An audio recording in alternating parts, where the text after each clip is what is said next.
Hi friends, വളരെ എളുപ്പത്തിൽ പയർ വിത്ത് നടുന്നത് എങ്ങനെയെന്ന് കാണാം കേട്ടോ. അതും തന്നെ ഈ പയർ വിത്ത് ഒന്ന് പൊട്ടിച്ച് വിത്തെടുക്കാം. എനിക്കൊരു 18-19 മറ്റം വിത്ത് കിട്ടിയിട്ടുണ്ട്. ഇതിന് നമുക്ക് മണ്ണിലേക്ക് നേരിട്ട് നട്ടു കൊടുക്കാം. നല്ല മണ്ണിന് നല്ല പൂലായതുകൊണ്ട് മഴ പെയ്തിട്ട് നമുക്ക് ഏതെങ്കിലും ഒരു കൊള്ളി എടുക്കാം.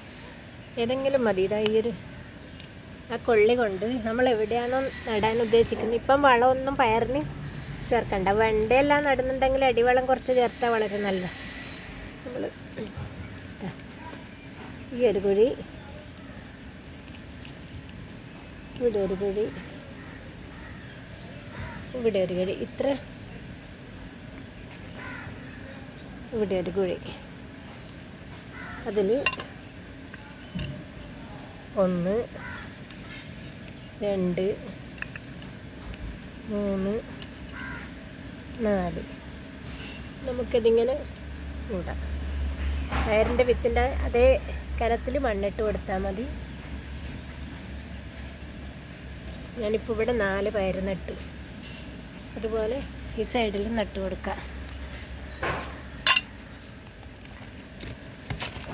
മഴയായതുകൊണ്ട് ഇപ്പം വളമിടണമെന്നൊന്നുമില്ല. നമ്മളെ സൗകര്യത്തിനനുസരിച്ചിട്ട് ഇത് പൂതലായിനെ കൊണ്ട് പൊട്ടിപ്പോയി.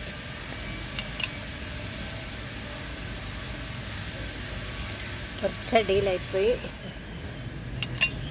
1 ഇങ്ങനെ ലൈനായിട്ട് ഇങ്ങോളം നട്ട് കൊടുക്കുക.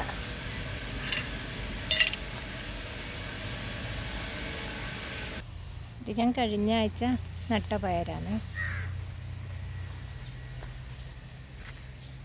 വളമൊന്നും ചേർത്തില്ല. ഇനി ഞാൻ കുറച്ച് മണ്ണിട്ട് കൊടുത്തിന്.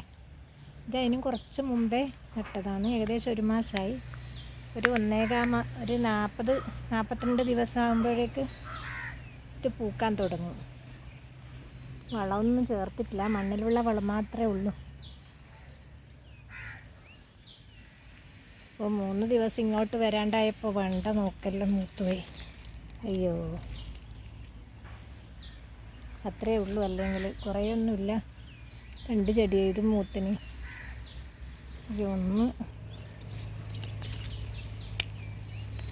ഈ കത്തിയെടുത്ത് വന്നിട്ടില്ലെങ്കിൽ അതും മൂത്തു. ഈ 4 വെണ്ടയും മൂത്തു കിട്ടാ.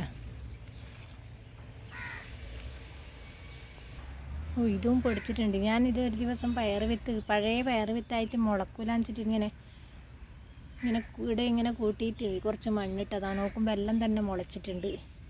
ഇത്രയേ ഉള്ളൂ. പയറിൻ്റെ മുളക്കാൻ അത്രയും എളുപ്പമാണ്. വളമാണെങ്കിൽ മണ്ണിലുള്ള വളം മതി. മറ്റുള്ള ചെടികളെ പോലെ വളം ഇതിന് ആവശ്യമില്ല.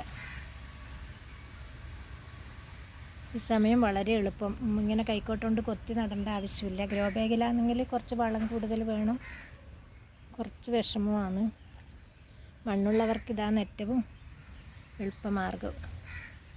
വീഡിയോ എല്ലാവർക്കും ഉപകാരപ്പെടുമെന്ന് കരുതുന്നു.